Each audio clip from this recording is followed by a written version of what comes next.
وَلَقَدْ يَسَّرْنَا الْقُرْآنَ لِلذِّكْرِ فَهَلْ مِن مُّدَّكِرٍ نحمده ونصلي على رسوله الكريم اما بعد فاعوذ باللہ من الشیطان الرجیم بسم اللہ الرحمن الرحیم رب اشرح لی صدری ویسر لی امری واحلل عقدۃ من لسانی یفقهوا قولی یا ایھا الذین آمنوا لا تسألوا عن اشیاء ان تبد لکم تسؤکم وَإِن تَسْأَلُوا عَنْهَا حِينَ يُنَزَّلُ الْقُرْآنُ تُبْدَ لَكُمْ عَفَا اللَّهُ عَنْهَا وَاللَّهُ غَفُورٌ حَلِيمٌ قَدْ سَأَلَهَا قَوْمٌ مِّن قَبْلِكُمْ ثُمَّ أَصْبَحُوا بِهَا كَافِرِينَ ما جعل الله من بحيرة ولا سائبة ولا وصيلة ولا حام ولكن الذين كفروا يفترون على الله الكذب وأكثرهم لا يعقلون وَإِذَا قِيلَ لَهُمْ تَعَالَوْا إِلَى مَا أَنزَلَ اللَّهُ وَإِلَى الرَّسُولِ قَالُوا حَسْبُنَا مَا وَجَدْنَا عَلَيْهِ آبَاءَنَا أَوَلَوْ كَانَ آبَاؤُهُمْ لَا يَعْلَمُونَ شَيْئًا وَلَا يَهْتَدُونَ يا أيها الذين آمنوا عليكم أنفسكم لا يضركم من ضل إذا اهتديتم إلى الله مرجعكم جميعا فينبئكم بما كنتم تعملون يا أيها الذين آمنوا شهادة بينكم إذا حضر أحدكم الموت حين الوصية اثنان ذوى عدل منكم أو آخران من غيركم إن أنتم ضربتم في الأرض فأصابتكم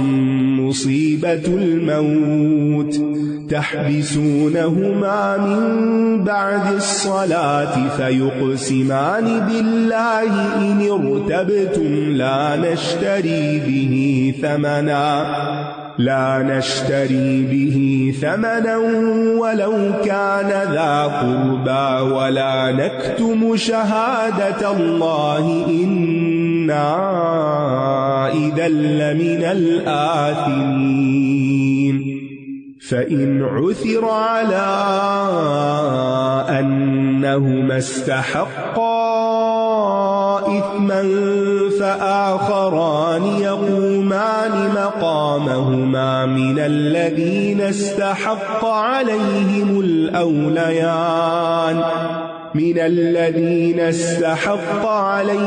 الأوليان فيقسمان بالله لشهادتنا أحق من شهادتهما وما اعتدينا إنا إذا لمن الظالمين ذلك أدنى أن يأتوا بالشهادة على وجهها أو يخافوا أن ترد أيمان بعد أيمانهم واتقوا الله واسمعوا والله لا يهدي القوم الفاسقين۔ اے لوگو جو ایمان لائے ہو، تم ایسی چیزوں کے بارے میں سوال نہ کیا کرو جو اگر تم پر ظاہر کر دی جائیں تو تمہیں بری لگیں، اور اگر تم ان کے بارے میں اس وقت سوال کرو گے جب قرآن نازل کیا جا رہا ہو تو وہ تمہارے لیے ظاہر کر دی جائیں گی۔ اللہ نے ان سے درگزر فرمایا اور اللہ بہت بخشنے والا بہت بردبار ہے۔ تو گویا ہمیں تلقین کی جا رہی ہے کہ بے مقصد اور بے فائدہ سوالات سے بچنا چاہیے، کسی بھی عالم سے زیادہ سوالات نہیں کرنے چاہیے جن کا کوئی فائدہ نہ ہو، کیونکہ بعض اوقات جب انسان بال کی کھال اتارنے لگتا ہے تو اپنے لیے زندگی کو مشکل کر لیتا ہے۔ اسلام کی خوبصورتی غیر ضروری چیزوں کو چھوڑنے میں ہے۔ من حسن اسلام المرء ترکہ ما لا یعنیہ، زندگی بہت قیمتی ہے، بے فائدہ اور فضول چیزوں میں وقت ضائع نہیں کرنا چاہیے، اور بیکار کے سوال اس کا نہ دنیا کا فائدہ اور نہ آخرت کا فائدہ۔ ابن قیم کہتے ہیں 4 چیزیں چہرے کی تازگی اور رونق اور خوبصورتی ختم کر دیتی ہیں۔ خواتین کے لیے تو اور بھی زیادہ امپورٹنٹ ہے یہ۔ جھوٹ بولنا، بے حیائی اور گستاخی، روڈ ہونا، بغیر علم کے زیادہ سوال کرنا، انسان کا وقار جاتا رہتا، فضول بات کرنے والے، اور گناہ اور بدکاری میں حد سے بڑھ جانا۔ در حقیقت ان کے بارے میں تم سے پہلے بھی ایک قوم نے سوال کیا تھا، پھر وہ ان کا انکار کرنے والے ہو گئے۔ نہیں مقرر کیا اللہ نے کوئی بحیرہ اور نہ کوئی صائبہ اور نہ کوئی وسیلہ اور نہ کوئی حام، لیکن وہ لوگ جنہوں نے کفر کیا وہ اللہ پر جھوٹ گھڑتے ہیں، اور ان میں سے اکثر لوگ عقل نہیں رکھتے۔ اور جب ان سے کہا جاتا ہے کہ اس کی طرف آؤ جو اللہ نے نازل کیا ہے اور رسول کی طرف آؤ، تو کہتے ہیں ہمیں وہی کافی ہے جس پر ہم نے اپنے باپ دادا کو پایا۔ کیا بھلا اگرچہ ان کے باپ دادا کچھ بھی علم نہ رکھتے ہوں اور نہ ہی وہ ہدایت یافتہ ہوں؟ یہاں ان تمام لوگوں کی مذمت کی جا رہی ہے جو کسی بات پر غور و فکر کرنے کی بجائے، اس کی دلیل لے کر کام کرنے کی بجائے صرف باپ دادا یا مذہبی پیشواؤں کی تقلید کرتے ہیں، انہی کے پیچھے چلتے رہتے ہیں۔ انسان کے صراط مستقیم سے ہٹنے کی جو بڑی بڑی وجوہات ہیں، ان میں سے ایک تو یہ کہ اللہ کی نازل کردہ ہدایت کو چھوڑ دینا، اور دوسرے یہ کہ بغیر دلیل، بغیر سوچے سمجھے آباء و اجداد یا پھر معاشرے کی غلط رسم و رواج کی پیروی کرنا۔ اب چھوٹی سی مثال ہے، مجھے یاد ہے ایک شادی کسی گاؤں میں ہوئی تھی اور میں وہاں موجود تھی، تو جب دلہن کو گھر سے نکالنے لگے تو راستے میں تیل پھینکا گیا، یعنی اسے تو مجھے کچھ سمجھ نہیں آئی۔ تھوڑی دیر بعد شاید وہ چاول وغیرہ بھی پھینکے گئے اور کوئی اور چیزیں اس طرح۔ ابھی کس قسم کی روایات ہیں؟ اس کے پیچھے کیا حکمت ہے کہ آپ رزق ضائع کریں، آپ ایک فائدے کی چیز جو شاید کوئی غریب ضرورت مند خرید بھی نہ سکتا، اس کو آپ پاؤں میں سب کے کپڑے اور پاؤں خراب کرنے کے لیے پھینک دیں۔ اور اسی قسم کی قرآن کے نیچے سے سائے سے وہ گزارتے ہیں، اور بھی بے شمار قسم کی خرافات موجود ہیں جس کے پیچھے کوئی دلیل نہیں ہے، نہ ہی اس کا کوئی ثواب ہے اور نہ ہی اس کی کوئی لاجک ہے، نہ ہی اس کا کوئی یعنی کہ جدید دنیا سے بھی اس کا کوئی تعلق نہیں ہے۔ لیکن ایسی عادات، یاد رکھیے اس میں بھی اعتدال چاہیے، ایسی عادات یا رسم و رواج جو شریعت سے نہیں ٹکراتے لیکن وہ کسی معاشرے کی خاص پہچان ہوتے ہیں، ان کا کلچر ہوتے ہیں، تو ان کو اگر اپنا لیا جائے تو اس میں کوئی حرج نہیں۔ لیکن یہ فرق سامنے رکھنا بہت ضروری ہے کہ کیا دین کے مطابق ہے اور کیا اس کے خلاف جا رہا ہے۔ اے لوگو جو ایمان لائے ہو، تم اپنی فکر کرو، جو بھٹک گیا وہ تمہیں کچھ نقصان نہ دے سکے گا جبکہ تم خود ہدایت پا چکے ہو۔ تم سب کا لوٹنا اللہ ہی کی طرف ہے، پھر وہ تمہیں بتائے گا جو کچھ تم کیا کرتے تھے۔ اس کا مطلب یہ ہے کہ دوسروں کو دیکھنے کی بجائے اپنی فکر کرو، کیونکہ بعض لوگوں کی عادت ہوتی ہے وہ دوسروں کو دیکھتے رہتے ہیں، فلاں کیا کر رہا ہے، فلاں کے عقیدے میں کیا خرابی ہے، فلاں کے اعمال میں کیا برائی ہے، اس کو کیا دیکھنا چاہیے کہ وہ خود کیا کر رہا ہے، کیونکہ ہم سے کسی اور کے بارے میں نہیں پوچھا جائے گا، ہم سے ہمارے بارے میں پوچھا جائے گا۔ یعنی مطلب اس آیت کا یہ ہے کہ اگر انسان خود اللہ کی اطاعت کر رہا ہے، بندوں کے حقوق ادا کر رہا ہے، امر بالمعروف اور نہی عن المنکر کر رہا ہے، تو اس کے باوجود اس کے بعد اگر کوئی حق کے راستے پر نہیں آ رہا تو وہ ہمارے لیے نقصان دہ نہیں، ہم سے اس کے بارے میں نہیں پوچھا جائے گا۔ لیکن یہ عجب رویہ ہے کہ انسان دوسروں کی غلطیوں اور عیبوں کی فکر میں لگ کے اپنے آپ کو بھول جائے، اپنی پرواہ چھوڑ دے، سارا وقت دوسروں کو دیکھتا رہے، کیونکہ اگر انسان خود سیدھے راستے پر ہے تو کوئی اس کو نقصان نہیں دے سکتا۔ لیکن اس آیت کا یہ مطلب بھی نہیں کہ انسان صرف اپنی ہی فکر کرے اور دوسروں کو ان کے حال پہ چھوڑ دے. اپنی فکر بھی کرے اور معاشرے کی اصلاح کرے، لیکن ہر وقت لوگوں کے پیچھے نہ پڑ جائے اور صرف لوگوں کے عیب ہی نہ چنتا رہے. کیونکہ آپ نے دیکھا ہوگا کہ بعض لوگ جب کوئی لیکچر دیتے ہیں یا خطبہ دیتے ہیں تو وہ کیا کرتے ہیں، صرف معاشرے کی خرابیوں کا ہی ذکر کرتے رہتے ہیں اور یہ نہیں بتاتے کہ کرنا کیا چاہیے. یعنی صرف یہ ذکر کرنا کون کیا کر رہا ہے یہ کافی نہیں. ذکر یہ ہونا چاہیے کہ مجھے خود اور سب کو کیا کرنا چاہیے، حل کیا ہے مسائل کا. اور پھر آپ دیکھیے کہ یہ بھی یاد رکھیں کہ کسی کو غلط کام کرتے ہوئے دیکھ کر اس بندے کو حقیر نہ کریں، اس کی فکر کریں، اس کی اصلاح کریں، لیکن دوسروں کی ذاتی زندگی میں اور جو عیب ان کے چھپے ہوئے ہیں ان کی کھود کھرید نہ کریں. کیونکہ کچھ لوگوں کی عادت یہ ہوتی ہے کہ وہ خواہ دوسروں کے پیچھے پڑ جاتے ہیں اور غیر ضروری سوال کر کر کے کھود کے اچھا تم نماز پڑھتی ہو، اچھا کتنے 5 وقت کی پڑھتی ہو، اچھا وقت پر پڑھتی ہو، اچھا تہجد کے بارے میں کیا خیال ہے تمہارا، بھئی آپ اپنی فکر کریں. اسی طرح کیا تمہیں خواب میں نبی صلی اللہ علیہ وسلم نظر آئے تھے کبھی؟ یعنی یہ کسی کے نیک ہونے کی نشانی بنائی ہوئی ہے. یعنی اس قسم کے سوالات کے جس سے دوسرا زچ ہو. آپ دیکھیے کہ وہ جو ہمسائے کے حقوق بتائے گئے ہیں نا، وہ صاحب بالجنب. اچھا بعض لوگ ایسے ہوتے جیسے آپ ٹریول کر رہے ہوتے ہیں، آپ جہاز میں بیٹھے ہیں اور کوئی بندہ آپ کے ساتھ ایسا بیٹھ جاتا ہے کہ جو آپ سے نہ جان نہ پہچان اور خواہ کے اس طرح کے سوالات. اور وہ اچھا اگر آپ نے کچھ کھایا نہیں تو آپ کھاتے کیوں نہیں، آپ کو کوئی بیماری تو نہیں ہے، آپ کو یہ فضول وقت ضائع کر رہا ہے. ابھی ہم نے پڑھا نا کہ غیر ضروری سوالات نہیں کرنے چاہیے، دین کے معاملے میں بھی نہیں کرنے چاہیے اور دنیا کے معاملے میں بھی غیر ضروری. ہاں کوئی کام کی بات ہو، کوئی مطلب کی بات ہو تو وہ آپ پوچھ سکتے ہیں جس سے کسی دوسرے شخص کی زندگی میں بھی کوئی ویلیو ایڈ ہو. پھر فرمایا اے لوگو جو ایمان لائے ہو، جب تم میں سے کسی کو موت آئے تو وصیت کرتے وقت تم میں سے 2 عدل والوں کی گواہی ہوگی یا تمہارے علاوہ 2 اور لوگوں کی، اگر تم زمین میں سفر کر رہے ہو پھر تمہیں موت کی مصیبت آ پہنچے تو شک کی صورت میں تم ان دونوں گواہوں کو نماز کے بعد روک لوگے. پھر وہ دونوں اللہ کی قسمیں کھائیں گے کہ ہم اس قسم سے کوئی قیمت نہیں لے رہے اگرچہ وہ رشتہ دار ہو،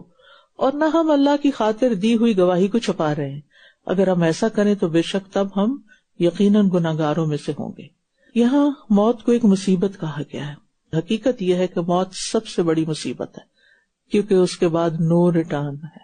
دنیا میں نہیں آ سکتا. بیماریاں بھی چلی جاتی ہیں، نقصان بھی پورے ہو جاتے ہیں،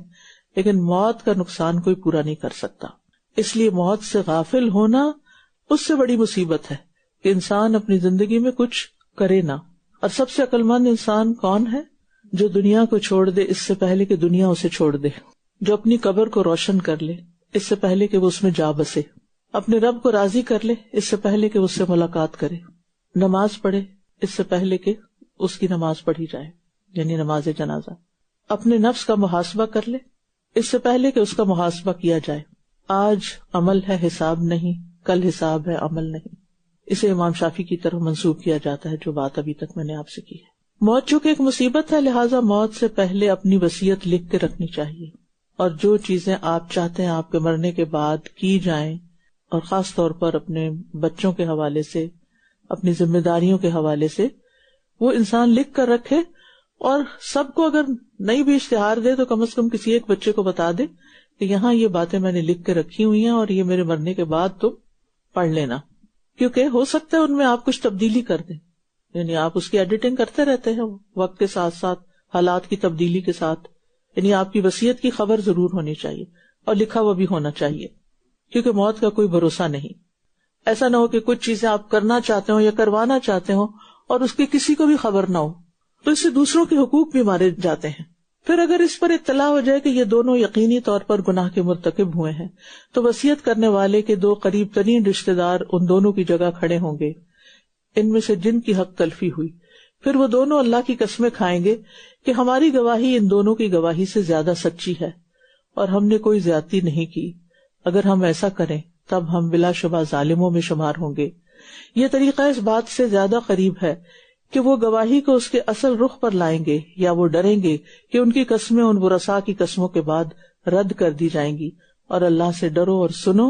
اور اللہ نافرمان لوگوں کو ہدایت نہیں دیتا. یعنی جتنا کوئی اللہ کی نافرمانی کرتا ہے اتنا ہی وہ ہدایت سے دور ہوتا چلا جاتا ہے، حتیٰ کہ پوائنٹ آف نو ریٹرن آ جاتا ہے. يوم يجمع الله الرسل فيقول ماذا أجبتم قالوا لا علم لنا إنك أنت علام الغيوب إذ قال الله يا عيسى ابن مريم اذكر نعمتي عليك وعلى والدتك إذ أيدتك بروح القدس تكلم الناس في المهد وكهلا وإذ علمتك الكتاب والحكمة والتوراة والإنجيل وإذ تخلق من الطين كهيئة الطير بإذني فتنفخ فيها فتكون طيرا بإذني وتبرئ الأكمه والأبرص بإذني وإذ تخرج الموتى بإذني وإذ كففت بني إسرائيل عنك إذ جئتهم بالبينات فقال الذين كفروا منهم إن هذا إلا سحر مبين وإذ أوحيت إلى الحواريين أن آمنوا بي وبرسولي قالوا آمنا واشهد بأننا مسلمون إذ قال الحواريون يا عيسى ابن مريم هل يستطيع ربك أن ينزل علينا مائدة من السماء قال اتقوا الله إن كنتم مؤمنين قالوا نريد أن نأكل منها وتطمئن قلوبنا ونعلم أن قد صدقتنا ونكون عليها من الشاهدين قال عيسى ابن مريم اللهم ربنا أنزل علينا مائدة من السماء تكون لنا عيدا لأولنا وآخرنا وآية منك وارزقنا وأنت خير الرازقين قال الله إني منزلها عليكم فمن يكفر بعد منكم فإني أعذبه عذابا لا أعذبه أحدا من العالمين. جس دن اللہ رسولوں کو جمع کرے گا پھر پوچھے گا کہ تمہیں کیا جواب دیا گیا تھا، وہ کہیں گے ہمیں کچھ علم نہیں، بے شک تو ہی غیب کی باتوں کا خوب علم رکھنے والا ہے. یہاں قیامت کے دن کے بعض احوال کا ذکر ہے کہ کس طرح پیغمبروں سے بھی سوال کیا جائے گا اور پھر ان پر کیسے ہولناکی طاری ہوگی. اگر سوال کرنے پر پیغمبروں کا یہ حال ہوگا تو عام انسانوں کا حال کیا ہوگا؟ ہم سب کو اس دن کی فکر کرنی چاہیے کہ ہم کہاں کھڑے ہوں گے اور ہمارے ساتھ کیا سلوک ہوگا. جب اللہ فرمائے گا اے عیسی ابن مریم میری اس نعمت کو یاد کرو جو تم پر اور تمہاری والدہ پر ہوئی جب میں نے روح القدس کے ساتھ تمہاری تائید کی، تم گہوارے اور ادھیڑ عمر میں لوگوں سے کلام کرتے تھے، اور جب میں نے تمہیں کتاب و حکمت اور تورات اور انجیل کی تعلیم دی، اور جب تم میرے اذن سے مٹی سے پرندے کی مانند بناتے پھر اس میں پھونک مارتے تو وہ میرے اذن سے پرندہ بن جاتا تھا، اور تم پیدائشی اندھے اور برس والے کو میرے اذن سے اچھا کر دیتے تھے، اور جب تم میرے اذن سے مردوں کو نکال کھڑا کرتے تھے، اور جب میں نے بنی اسرائیل کو تم سے روکا تھا جب تم ان کے پاس واضح دلائل لے کر آئے تو ان میں سے جنہوں نے کفر کیا کہنے لگے کہ یہ تو کھلا جادو ہے۔ یہاں پر اللہ سبحانہ وتعالیٰ عیسیٰ علیہ السلام کو براہ راست مخاطب کر کے ان سے بات کریں گے، ان سے سوال کریں گے، ان کو نعمت یاد کروائیں گے۔ ہمارے پاس بھی بے شمار نعمتیں ہیں، اگر اللہ سبحانہ وتعالیٰ نے کسی ایک نعمت کے بارے میں ہم سے سوال کر لیا، سوچئے پیغمبروں سے سوال ہو رہا ہے وہاں، تو کیا ہم سے نہیں ہوگا؟ اور اگر کسی ایک نعمت کے بارے میں پوچھ لیا کہ اس کو پا کر تم نے کیا کیا، تو ہمارے پاس کیا کوئی جواب ہوگا؟ اور یہاں اللہ سبحانہ وتعالیٰ ان کی تمام نعمتوں کا، جو ان پر خاص نعمتیں تھیں، ان کا ذکر کر رہے ہیں کہ کس کس طرح تمہیں میں نے یہ ساری چیزیں عطا کی تھی، یہ سارے معجزات عطا کیے تھے۔ لہذا اس سے سبق یہ ملتا ہے کہ نعمتوں پر دل سے شکر کرتے رہنا چاہیے، زبان سے ان کا ذکر کرنا چاہیے اور ان کا حق ادا کرنے کی کوشش کرنی چاہیے۔ لہذا آپ ضرور اپنے بارے میں سوچا کریں کہ آپ کو اللہ تعالیٰ نے دوسروں کے مقابلے میں کیا کچھ بہتر عطا کیا۔ اگر کسی کے پاس والدین کی کوئی خاص نعمت ہے، یعنی اچھے والدین اللہ نے اس کو دیے، تو اس نے اس کا کیا شکر ادا کیا؟ کیا وہ نعمتیں جو والدین کی طرف سے ملی ان کو صحیح رستے میں استعمال کیا؟ پھر یہاں دیکھیے کہ اس آیت میں 4 دفعہ بِإِذْنِی کا لفظ آیا ہے۔ عیسیٰ علیہ السلام اللہ کے بندے تھے، خدا نہیں تھے، انہوں نے جو کچھ کیا اللہ کی دی ہوئی توفیق سے کیا۔ اس سے یہ پتہ چلتا ہے کہ کسی بھی نبی کے پاس کوئی اختیار جو ہوتا ہے وہ اس کا ذاتی نہیں ہوتا، وہ اللہ کا دیا ہوا ہوتا ہے۔ لہذا ان خاص معجزات کی وجہ سے اس کو اللہ سبحانہ وتعالیٰ کے برابر لا کے نہیں کھڑا کرنا چاہیے۔ انبیاء وہی جانتے ہیں جو اللہ نے ان کو سکھایا ہوتا ہے، وہی بتاتے ہیں جو اللہ نے ان کو بتایا ہوتا ہے، وہی کرتے ہیں جو اللہ نے ان کو حکم دیا ہوتا ہے۔ اور جب میں نے حواریوں کی طرف الہام کیا کہ مجھ پر اور میرے رسول پر ایمان لے آؤ، انہوں نے کہا ہم ایمان لے آئے اور آپ گواہ رہیے کہ بے شک ہم مسلمان ہیں۔ یہاں پر حواریوں کی تعریف کی گئی، کس بنا پر؟ کہ جب ان سے کہا گیا ایمان لاؤ تو وہ ایمان لے آئے۔ یہاں پر لفظ وحی کا استعمال ہوا، اوحیتو، لیکن وہ والی وحی نہیں جو انبیاء کو کی جاتی ہے، مراد اس سے الہام ہے جو غیر انبیاء کو بھی ہوتا ہے، جیسے موسیٰ کو ہوا یا شہد کی مکھی کو۔ جب حواریوں نے کہا اے عیسیٰ ابن مریم، کیا تمہارا رب یہ کر سکتا ہے کہ ہم پر آسمان سے کھانے کا ایک دسترخوان اتارے؟ اس نے کہا اللہ سے ڈرو اگر تم مومن ہو۔ انہوں نے کہا ہم چاہتے ہیں کہ ہم اس میں سے کھائیں اور ہمارے دل مطمئن ہو جائیں اور ہم جان لیں کہ تم نے ہم سے سچ کہا تھا اور ہم اس پر گواہی دینے والوں میں سے ہو جائیں۔ عیسیٰ ابن مریم نے دعا کی، اے اللہ، اے ہمارے رب، تو ہم پر آسمان سے ایک دسترخوان اتار کہ جو ہمارے پہلوں اور ہمارے پچھلوں کے لیے عید ہو جائے اور تیری طرف سے ایک نشانی ہو، اور ہمیں رزق عطا فرما، اور تو سب سے بہترین رازق ہے۔ سبحان اللہ، جب دعا کی جاتی ہے تو یا اللہم کہا جاتا ہے یا ربنا کہا جاتا ہے۔ یہاں عیسیٰ علیہ السلام کی حد درجہ عاجزی نظر آتی ہے کہ دونوں لفظ اور دل سے دعا کریں، اللہم ربنا۔ تو اس سے ہی پتہ چلتا ہے کہ عیسیٰ علیہ السلام نہ اللہ تھے، نہ اللہ کے بیٹے تھے، اور نہ ہی اللہ کے کسی اختیار کے مالک تھے۔ اور اس سے بھی پتہ چلتا ہے کہ ان کے حواری بھی ان میں سے کسی چیز کے قائل نہیں تھے، ورنہ وہ عیسیٰ علیہ السلام سے یہ دعا کیوں کرواتے؟ وہ کہتے کہ آپ یہ سب کچھ کر دیں۔ اور یہاں یہ بات بھی واضح ہو رہی ہے کہ اللہ ہی بہترین رزق دینے والا ہے، اور اس اعتبار سے بھی بہترین کیوں؟ کیونکہ وہ ان کو بھی دیتا ہے جو اس کی اطاعت نہیں کرتے۔